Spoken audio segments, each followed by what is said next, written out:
नमस्कार, श्याम सुंदर Gupta English grammar में। आज हम पेयर ऑफ वर्ड्स ऐसे करेंगे जो ऐसे शब्द हैं जो तकरीबन हम कंफ्यूज हो जाते हैं जिनको प्रयोग करने में, तो उनका आज अभ्यास करते हैं।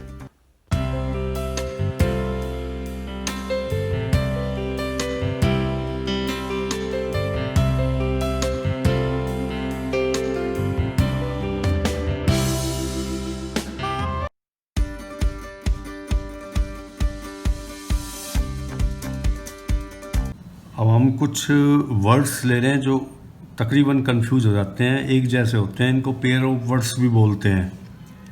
तो कभी कुछ ग्रामर में चलता रहेगा। टेंस पूरे होने के बाद अब हमारा काम काफ़ी आसान हो जाता है। INN in,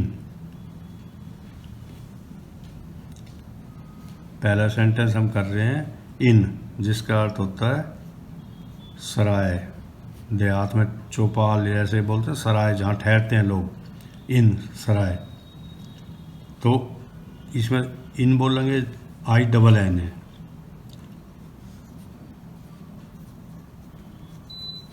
I will stay, मैं ठहरूंगा। इन एन इन, एक कितना अच्छा है ये सेंटेंस के इन से पहले एन लगेगा। ये पेपर में आर्टिकल्स के प्रयोग में भी आ सकता है। I will stay in an inn at, कहीं भी स्थान का, हरिद्वार कर लो, मेरठ कर लो।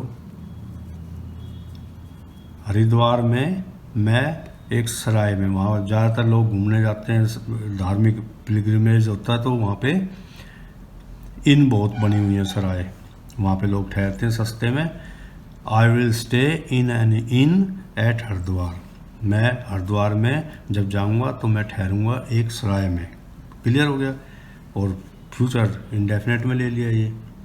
और दूसरा हम लेंगे IN इन, ये प्रीपोजिशन में हम कर रहे हैं खूब। में, जैसे इन में, अंदर, एक ही बात है।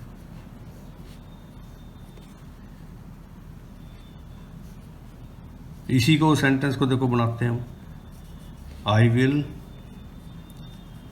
स्टे इन गोवा, मैं गोवा में ठहरूंगा। इन का प्रयोग है में, अंदर ठहरूंगा। फॉर 3 days, 3 दिन मैं गोवा में रुकूंगा। कैसे ही बना लो, 3 days। अब ये छोटी छोटी चीज़ें हैं। टेंस भी का भी अभ्यास हो रहा है, प्रीपोजिशन का भी हो रहा है। इन से पहले एन लगेगा, ये भी हो रहा है। एट हरिद्वार, इन UP, छोटे स्थानों के लिए, बड़े स्थानों के लिए। यहाँ पे इन गोवा कर दिया हमने। गोवा अपने आप में पूरा राज्य है, तो आई विल स्टे इन गोवा कर दिया है। तो सीखने वाले के लिए यहाँ से लेके यहाँ तक सारी चीज़ें सीखने को मिलती है। आई है will stay, stayed stayed, will के साथ फर्स्ट फॉर्म, फ्यूचर इंडेफिनेट, मैं ठहरूंगा। इन एन इन, एक सराय में, एट हरिद्वार। तो इन हर चीज़ का यूज़ देखो, यहाँ पे इन का यूज़ कितना अच्छा है, यहाँ एट का ही कैसे हुआ है। अब ये छोटी छोटी बात तो ध्यान रखो, पेपर हमारा क्लियर होता जाएगा। अब ये IN इन है अंदर, आई विल स्टे इन गोवा, यहाँ इन गोवा करा है, यहाँ एट हरिद्वार करा है। तो ये जानने के लिए बहुत अच्छी चीज़ हमने प्रीपोजिशन में कराया है अपनी वीडियोज़ में। गोवा फॉर 3 days, 3 दिन मैं गोवा में ठहरूंगा, इसका अर्थ ये हो गया। अब दूसरा सेंटेंस हम लेंगे, बहुत ही ज़्यादा अच्छा है ये, ADVICE, एडवाइस। से आ रहा मेरी मुंह से, एडवाइस, जिसका अर्थ होता है परामर्श।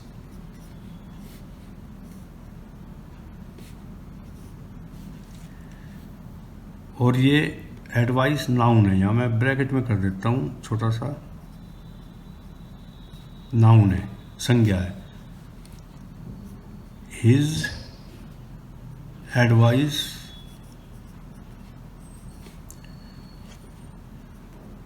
इज वेरी वैल्यूएबल, उसकी शिक्षा। आई, माई, मी, वी और अस जब हमने प्रोनाउंस कराए थे टेंसेस में, तो हिज के बाद नाउन लिखा हुआ है वहाँ। देखो उस टेबल में, प्रोनाउंस के टेबल में हमेशा नाउन आएगा। तो यहाँ से पता लग गया एडवाइस नाउन है, यहाँ से भी पता लग गया, दो चीज़ें, कितना आसान हो गया। इज़ वेरी वैल्यूएबल, और इस वैल्यूएबल में एक चीज़ ध्यान रखना कि एग्जैक्ट ये शब्द क्या होता है, वैल्यू ई ये होता है, और इसमें जब हम एबल जमा करते हैं तो क्या होता है, ई हट जाता है, वैल्यू एबल। तो जो चीज़ भी सिखाने की आती है, रेपिटेशन रिपीट होता है हमारा, जो हम पहले सिखा चुके हैं, इसमें दोबारा भी सिखाने की कोशिश करते हैं ताकि किसी ने वीडियो नहीं देखी है तो बहुत अच्छी अच्छी चीज़ें ग्रामर की आती जाएंगी, हज़ारों चीज़ें हो जाएंगी इकट्ठी पढ़ते पढ़ते, तो सक्सेस आपके कदमों में होगी, सफलता। हिज एडवाइस, उसकी शिक्षा, इज़ वेरी वैल्यूएबल, बहुत कीमती है, वो जो बताता है बात वो। तो इसमें से की आवाज़ आ रही है इसकी, सी की। और इसका दूसरा है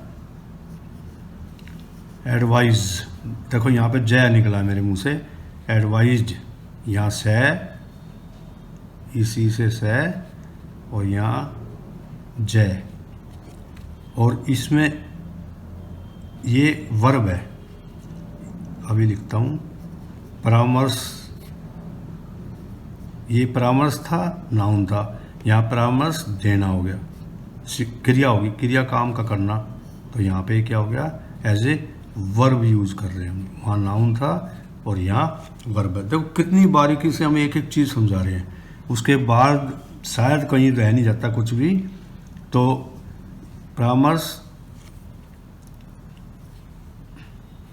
एडवाइस नाउन में हो गया, his advice is very valuable, और शिक्षा देना, तो यहाँ पे सब्जेक्ट के साथ वर्ब हो जाएगा। माई फादर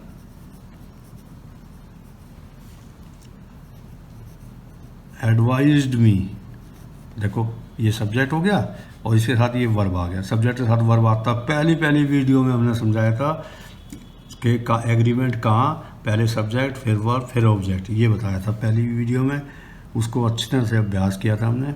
वीडियो सारी देखोगे तो बहुत जल्दी समझ में आएगा, कसर तो हम नहीं छोड़ते समझाने में, उसके बावजूद भी नहीं आता तो हमारी सारी वीडियोस देखो, उनमें कहीं ना कहीं बहुत अच्छी चीज़ें मिलेंगी। My father advised me to work hard, मेरे पिताजी ने मेरे को क्या शिक्षा दी थी, मेहनत करने की। वैसे भी याद करने का ट्रांसलेशन, इंग्लिश बोलने में कब आओगे, जब ये सारी चीज़ें सीख जाओगे, इंग्लिश बोलना बिल्कुल आसान हो जाएगा। और लोग वैसे जादू से इंग्लिश पढ़ना और सिखाना, वो मैं सोचता हूँ कि जाने बगैर कोई फ़ायदा नहीं है। अच्छी तरह से जानो, अच्छी तरह से सीखो, कहीं कोई कमी है तो कमेंट्स में डाल लो, हम उसको कोशिश करते हैं क्लियर करने की। तो एडवाइस का एक बहुत ही सुंदर चीज़ बताई है कि ये से की आवाज़ देगा, एडवाइस, परामर्श, नाउन, ये सारी चीज़। वैल्यूएबल की कितनी अच्छी बात है कि ये हट जाएगा वैल्यूएबल में, ऐसे ही एडवाइजेबल में भी हट जाएगा, यहाँ लिख दूँ, लेकिन ये इसके से बाहर की चीज़ है ना, तो वैसे मुंह से बोल रहा हूँ मैं। एडवाइस में एबल लगाओगे तो ई हट जाएगा, ADVISABLE हो जाएगा। तो दो शब्द आज अच्छे हो गए, वैल्यू और एडवाइस, इनमें दोनों में एबल लगाओगे, एडवाइजेबल, तो ई हट जाएगा। एक अच्छी चीज़ सीखने को मिल रही है। तीसरा हम लिख रहे हैं फेयर, जिसका अर्थ मेला है। आसान है इसलिए चल रहा, जल्दी चल देते हैं हम। जहाँ समझाने की चीज़ थी बिल्कुल जड़ से समझाई। I went to see the fair, मैं मेला देखने गया। एट प्रगति मैदान, कहीं कुछ भी लिख दो। On Sunday last, eight Pragati मैदान, ऑन संडे लास्ट। देखो इसमें एक चीज़ और समझा रहा हूँ मैं। I went to see the fair, मैं यहाँ तक तो सिंपल पास्ट इंडेफिनिट टेंस हो गया, सेकंड फॉर्म आ गई, go went gone. I went to see the fair, मैं मेला देखने गया। एट प्रगति मैदान, प्रगति मैदान पर, अब ये प्रीपोजिशन का याद हो गया। एट कोटला ग्राउंड, कुछ भी कर लो। और ऑन संडे लास्ट मैंने किया, ऑन लास्ट संडे से ज़्यादा सुंदर क्या होगा, ऑन संडे लास्ट। और शुरू में ये आ गया कि मतलब ऑन लास्ट संडे नहीं, लास्ट संडे, बस इतना आएगा, शुरू में आ गया। तो last Sunday I went to see the fair at Pragati Maidan, वहाँ ऑन नहीं आएगा, संडे मतलब ये देखो ऑन संडे लास्ट, लास्ट पीछे लगे और वहाँ शुरू में लास्ट संडे, बस इतना आएगा। आई वेंट टू द, थोड़ी थोड़ी चीज़ें हैं, मतलब अच्छी चीज़ें सीखने में कोई। और ये हो गया फेयर, इसमें अक्सर गलती कर जाते हैं हम, किराए के लिए तो ये कर देते हैं और मेले के लिए कर देते हैं, बहुत ज़्यादा गलती होती है इसमें, इसलिए इसका अर्थ हो गया किराया।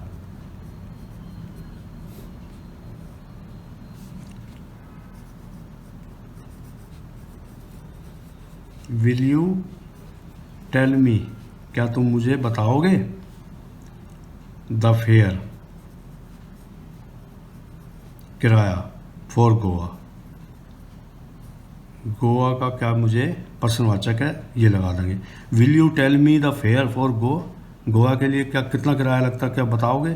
तो ये इसमें अक्सर गलती करते हैं लोग, मैंने मेरे पास स्टूडेंट पढ़ते थे तो इस फेयर को ये लगा लेते थे, इस फेयर को ये लगा लेते थे, तो किराए की फेयर, FARE। तो अब नेक्स्ट हम चलेंगे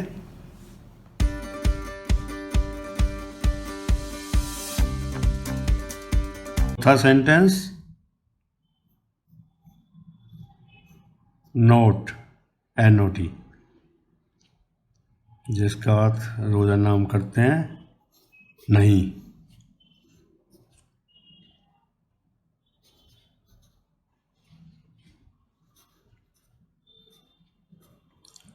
She does not want to learn or,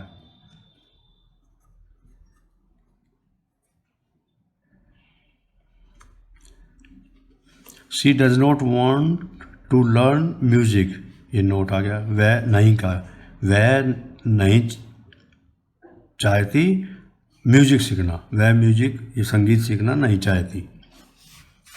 कुछ ज़्यादा समझाने के लिए इसमें दो वर्ब आ गए हैं, एक डज नॉट वांट और एक टू लर्न, इन्फिनिटिव जो हमने करा था, तो ये इन्फिनिटिव का प्रयोग हो गया। She does not want to learn music, वह म्यूजिक नहीं पढ़ना चाहती, वह इंग्लिश नहीं पढ़ना चाहती, कैसे ही बना लो।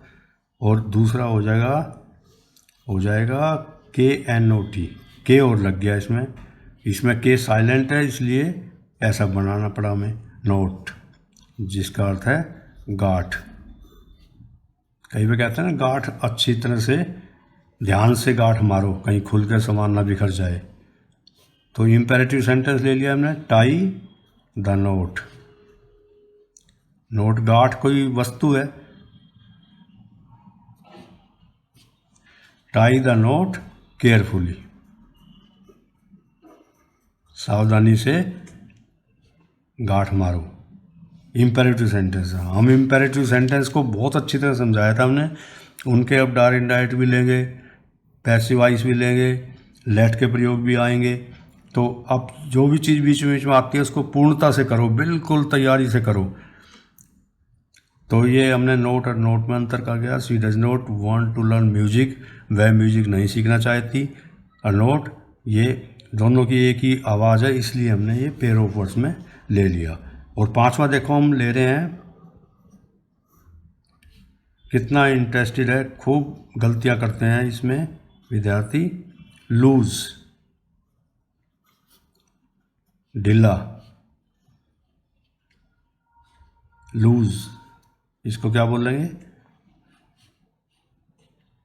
और ये एडजेक्टिव है, थोड़ी छोटी बातें मैं ये भी ध्यान दिला देता हूँ कि कैसा, ढीला, तो लूज,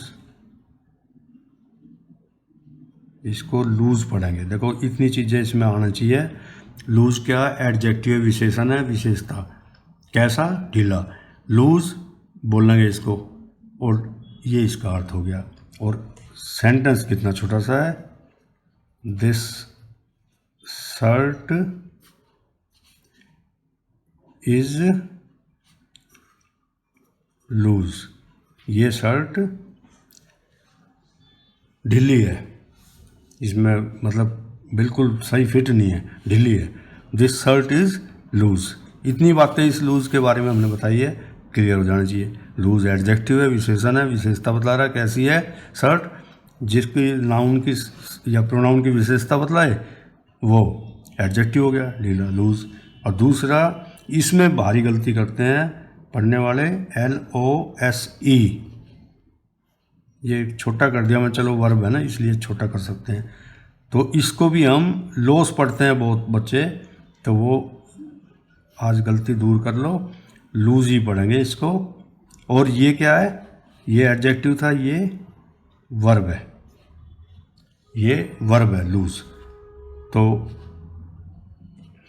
अब देखो इसका सेंटेंस हम बना लेते हैं, इनमें सब में हम लगा रहे हैं ये।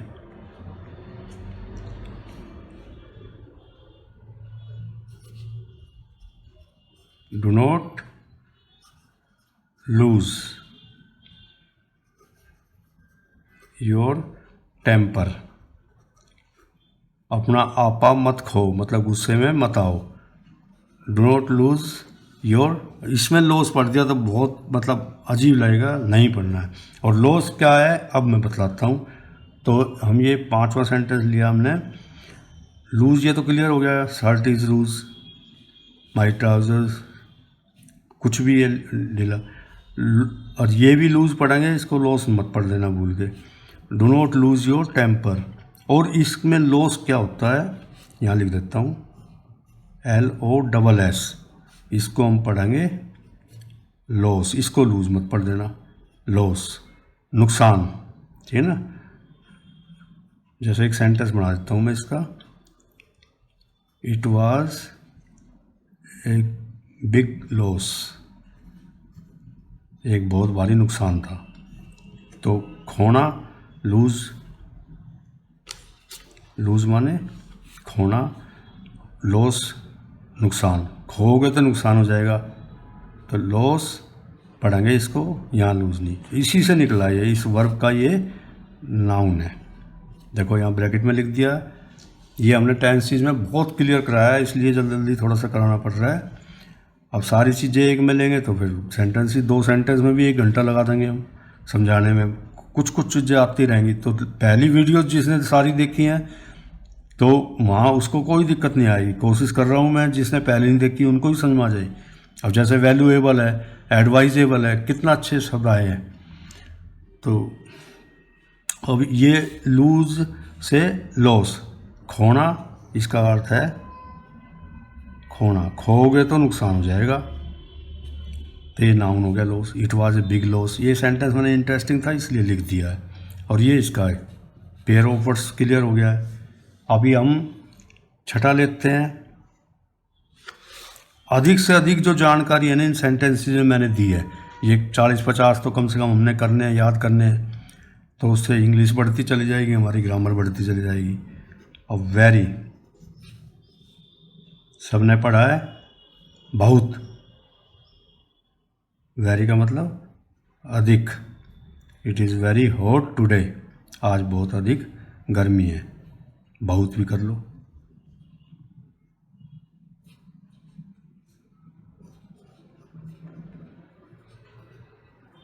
इट इज़ वेरी इंटरेस्टिंग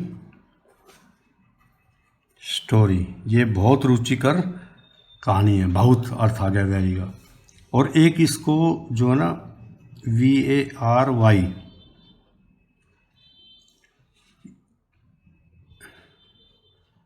ये इसका अर्थ है भिन्न होना। देखो शब्द एक ही है, ई और ए का अंतर है।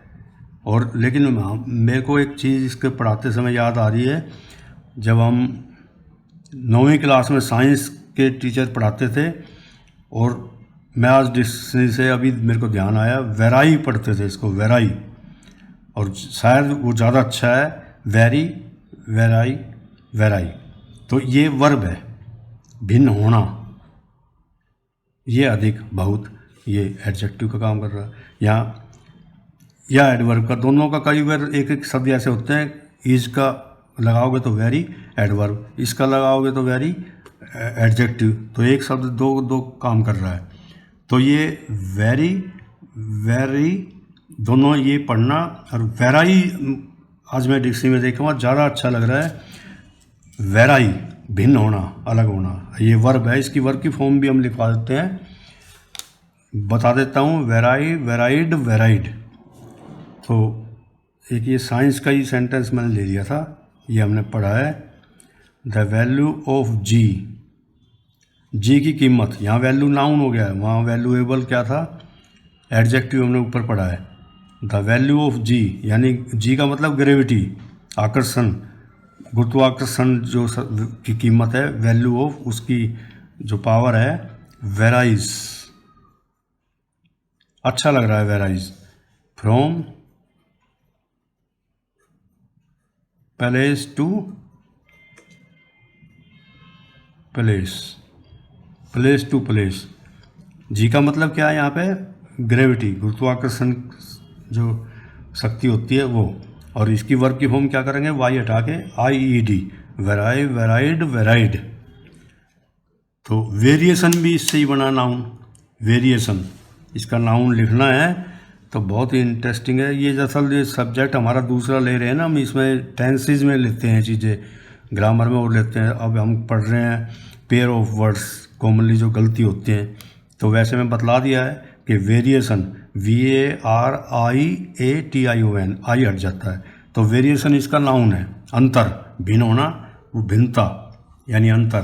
तो the value of ji varies from place to place, इसकी जी की वैल्यू हर जगह पर अलग अलग होती है, पहाड़ों पे अलग होती है, किसी स्थान पे अलग होती है, कहीं अलग होती है, देशों का फर्क हो जाता है। तो वैल्यू ऑफ जी, एक नई चीज़ सीखने को मिली है। अब हम आगे बढ़ेंगे।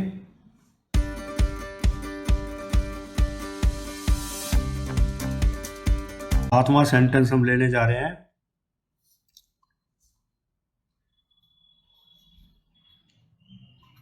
माइनर,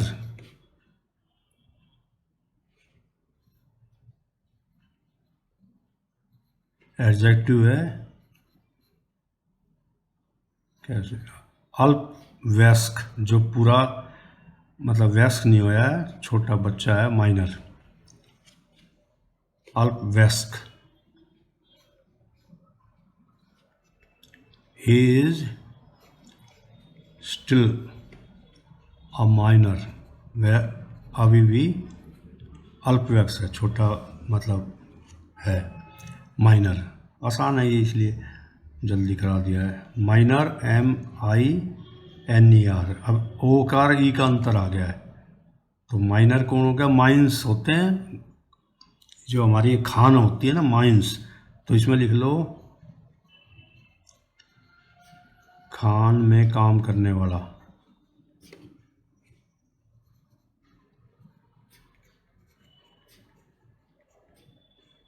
खान में जो मजदूर काम करते हैं। द माइनर, एक खान में एक आदमी ले लिया हमने, काम करने वाला, मजदूर कह लो। द माइनर लिव्स, रहता है, ए रिस्की लाइफ, उसकी जीवन बहुत रिस्की होती है। हमें न्यूज़ मिलती रहती है, खान में पानी भर गया, खान में नष्ट हो गए इतने लोग, इतने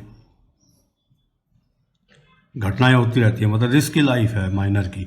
माइनर यहाँ कौन हो गया, खान में काम करने वाला। The miner lives a risky life. अब हम 8वें पे चलते हैं, आसान है, जल्दी चल दिया। टेल,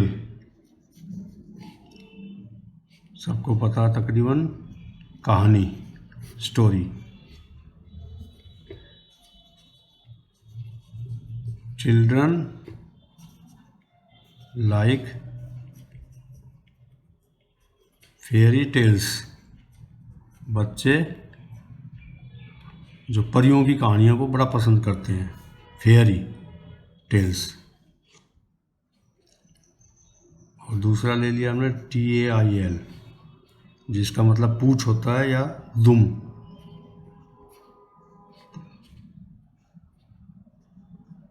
पूछ भी, कुछ भी बोल दो। काउज हैव, ज़्यादा होगी गाय, हैव लॉन्ग टेल्स,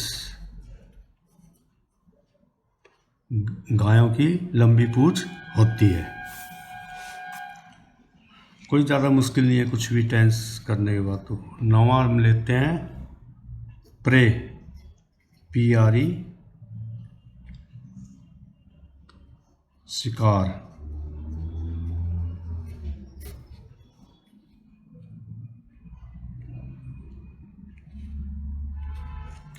शिकार नाउन है यहाँ, प्रे।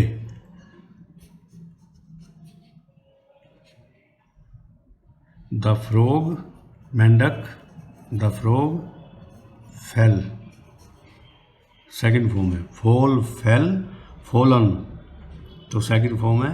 नहीं तो फिर ऐसी ये सत्ता अगर फर्स्ट फॉर्म होती तो द फ्रॉग फेल्स होता, अगर नहीं तो इसकी वर्ब की फॉर्म है फॉल, फेल, फॉलन।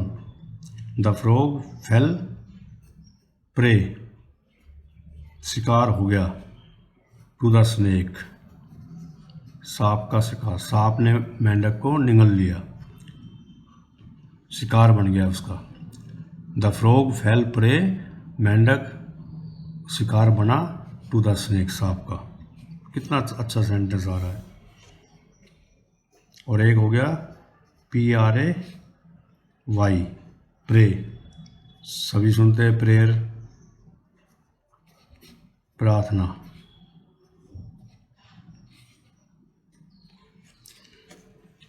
यहाँ पे प्रार्थना, ये बड़ी मात्रा लगा, पूछ। प्रे, प्रार्थना। ऑलवेज प्रे, हमेशा प्रार्थना करो, टू गॉड, भगवान से। कोई भी प्रार्थना करिए, भगवान से प्रार्थना करो, अच्छे के लिए, दूसरे की भलाई के लिए, फॉर वेलफेयर ऑफ अदर्स, दूसरे की भलाई के लिए। तो ऑलवेज प्रे टू गॉड। तो यहाँ PRAY है, यहाँ E है। वहाँ पे देखो माइनर में O था, यहाँ E था। ये सारा अंतर हमेशा ध्यान रखने वाली चीज़ें हैं। 10वां सेंटेंस हम लेते हैं स्टोरी, तकरीबन लोगों को पता है, कहानी।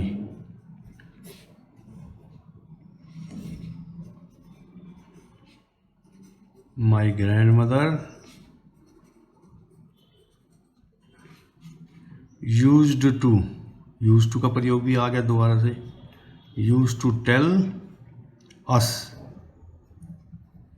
ए स्टोरी, हमारी दादी हमें एक कहानी सुनाया करती थी। यूज्ड टू का प्रयोग आ गया, किया करती थी जाए, तो स्टोरी का यहाँ पे कहानी का अर्थ है। दूसरा है STOR, यहाँ तक तो एक जैसा E लग जाता है इसमें, बस EY हो गया। इसका अर्थ हो गया मंजिल।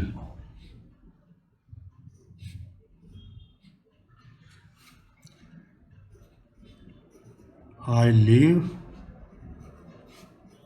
Eight 6th floor, 6th story, story का मतलब फ्लोर,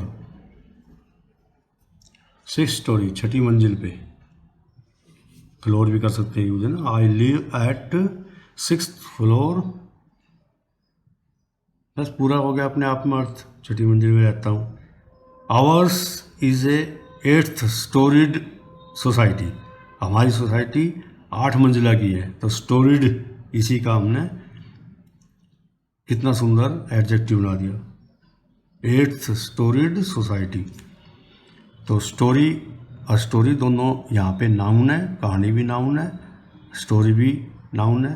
तो आज हमने 10 सेंटेंसेस, 10 पेयर ऑफ वर्ड्स करे हैं, बहुत सुंदर तरीके से मतलब क्लियर कराया है। इसके बावजूद भी नहीं होता तो कमेंट्स में डालो, हम उसको क्लियर करते हैं। अच्छी तरह से इनका अभ्यास करो। अब आगे नेक्स्ट फिर इससे आगे चलते रहेंगे हम।